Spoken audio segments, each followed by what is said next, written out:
Just members, before moving then to the important statements on Ireland's recognition of the State of Palestine, I want to ask you to join with me in extending a very warm Céad Míle Fáilte to someone who is familiar to us all here, Dr. Jilan Abdalmajid, Ambassador of Palestine. You're very, very welcome.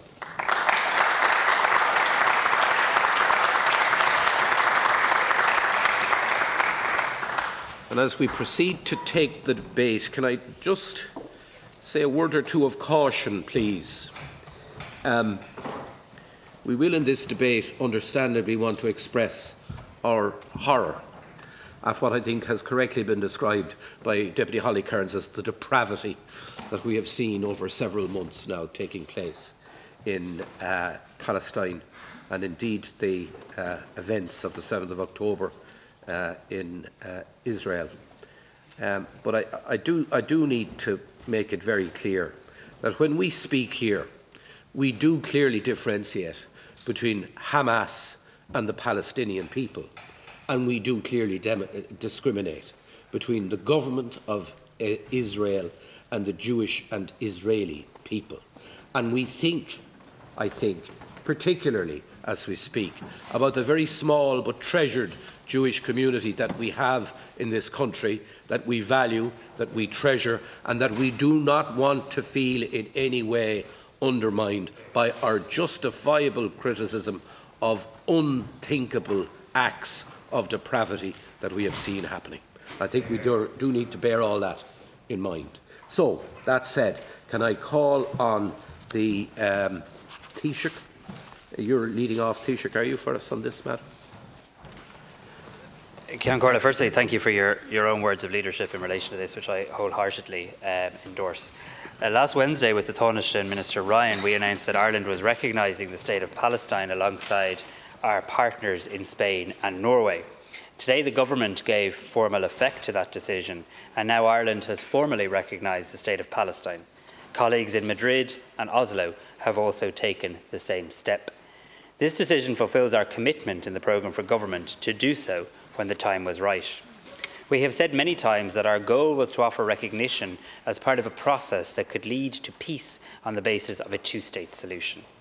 As the House knows, unfortunately, 3 decades on from the Oslo process, we are perhaps further than ever from a just, sustainable and comprehensive peace settlement, one that can bring peace and security to the people of Palestine, to the people of Israel and to the people of the wider region.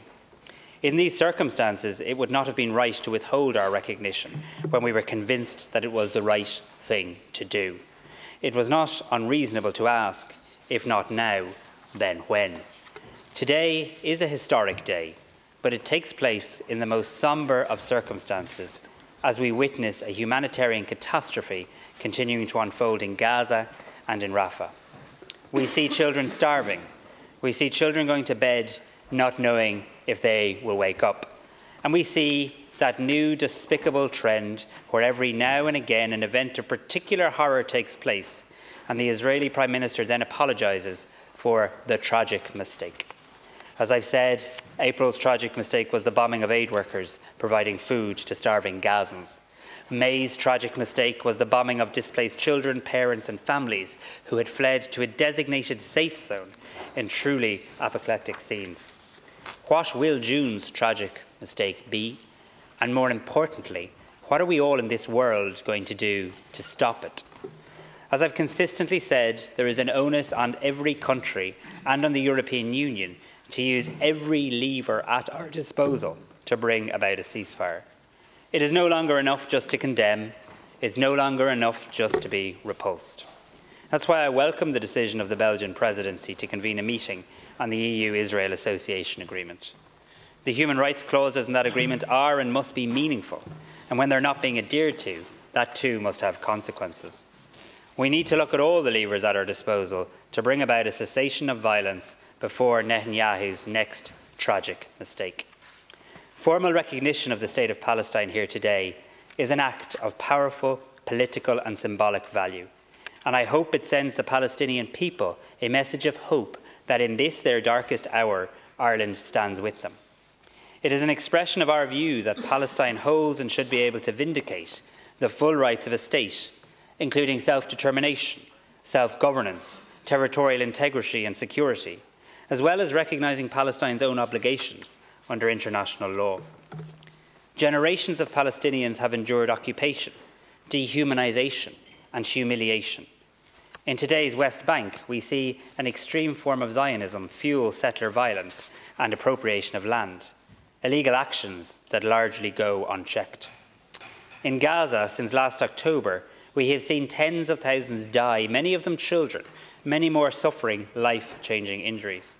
We've seen schools, hospitals, cultural institutions, religious buildings reduced to rubble, vital civilian infrastructure destroyed, millions turned onto the road, dislocated from place to place in search of safety. The very least we can do is let them know their suffering is not going unnoticed and that it will be acted upon. Last week I said that recognition is a message to those in Palestine who advocate and work for a future of peace and democracy, that we fully respect your aspirations to be living freely in your own country, in control of your own affairs, under your own leadership. I said that moving in lockstep with our European colleagues, we sought to be bearers of hope. We wanted to reaffirm our belief that peace is possible, that justice is achievable, and that recognition of both states, Palestine and Israel, is the only cornerstone upon which that peace must be built. You cannot have a two-state solution without two states. We have long recognised the State of Israel and its right to exist in peace and security within internationally agreed borders. Today we say we equally recognise the State of Palestine and its right to exist within internationally agreed borders. When I spoke to President Abbas last Wednesday, he thanked Ireland, Spain and Norway for our leadership in recognising the State of Palestine, and he praised our decision as one of a beacon of hope to the Palestinian people. But our historic decision is not just about hope and symbolism, notwithstanding their importance. For me, recognition also serves three fundamental purposes. Firstly, it is our view that it is time Palestine takes its place among the free nations of the world, that it can pursue self-determination, self-governance, fulfil its obligation and avail of its rights under the UN Charter, and that it might have territorial integrity and sovereignty. Secondly, it expresses our belief that Israelis and Palestinians alike have an equal right to self-determination